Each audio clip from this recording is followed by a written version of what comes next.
So welcome back everyone. Once again, this is Kevin from CSMI in Australia. Today I'm going to share a short video with you guys on the Flysky i6, which is a pretty common radio used in most construction models. So as usual, thanks for your questions and your comments on the previous videos. If you have any more questions, please leave a comment in the video or email us at info@csmi.com.au. So let's get straight into this particular video on this radio, and let's see what I can share with you about it. Well, it's a great 10-channel radio, a very common cheap radio used with most radio control models. Has 10 channels, so you got 4 channels on the joysticks up here. You got another 4, that's 8, plus you got 2 trims, that's actually 10. And then at the back you do have 2 switches you can assign if you actually wanted to. So that makes completely 12 switches but 10 channels. Now if you power this radio up and if you get this particular reading, there's nothing wrong with the radio. It just tells you that the switch position is not right, which means you just put the switches away from you and it will actually start away straight away. So all it is one of these switches are not in the right position when you power the radio, and hence it's giving you that particular warning. Now these 2 joysticks are actually the first 4 channels. They're assigned from 1 to 4. Now if you want to go to the 5th channel or 6th channel, you have to go into the auxiliary settings, which I'll show you, and you can assign these switches from there. But the first 4 are actually connected to the 2 joysticks. Now there's another trick which is very important. You have to slide this screen apart, and now you'll see that there are channels here 1 to 6, and you can scroll up, it goes to 10. Now this is a very important screen because it actually shows you what channel is connected to what control on the radio, because these switches or joysticks or these dial knobs, these are actually called controls. So if I move this particular joystick, I can see that there's a mixing function here between channel 3 and 4. So they're going opposite to each other because I've assigned these to the tracks, and you can also go the same way to the same channel, so that means they'll all both move at the same direction, right? So that's what this particular window is for. You actually go into the main screen, which is this is the home screen, and then you can actually scroll through, and that will come into your display screen that shows you all the channels. So I can see up here 3 and 4 is connected to this joystick, and then I can also see that 1 and 2 is actually connected to this particular joystick up here. Then I've got the pump, which is on number 5. Then I've got the next one, which is the sound for the particular dozer on number 6. I can scroll up. I've got this on number 7, and then I haven't assigned anything to number 8, and then I've got the 2 slides up here on number 10.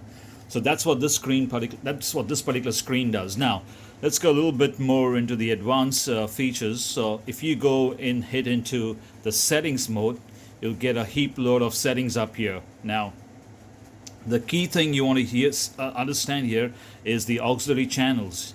Here you can see straight away from number 5, because the first 4 channels are hooked to the joystick.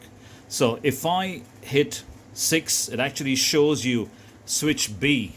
So these particular switches are actually named A, B, C, and D, and you can just select the channel and then you can select the switch. So that's the easiest way to actually do it, is to actually go to number 5, make this A, make this B, make this C, and make this D. That's the best and the easiest way. Then you know the sequence is going from left to right, and then you can already select this thing. Now how do you actually select it? It's very simple. You actually click on the switch.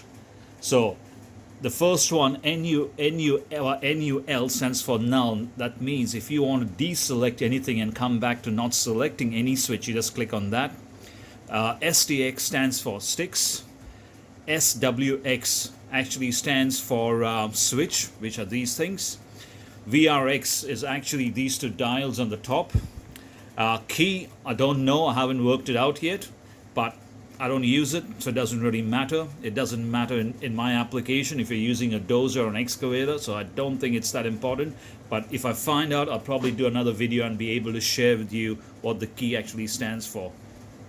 So you click on the switch, you can select for that channel what do you want. You want null, you want sticks, you want a switch, you want a variable switch up dials up here, or its key, which I don't know what it is. And then you can select the switch, whether it's A, B, C, or D, right? So that's how you would select the channel and then assign the control and then assign the switch to that particular control.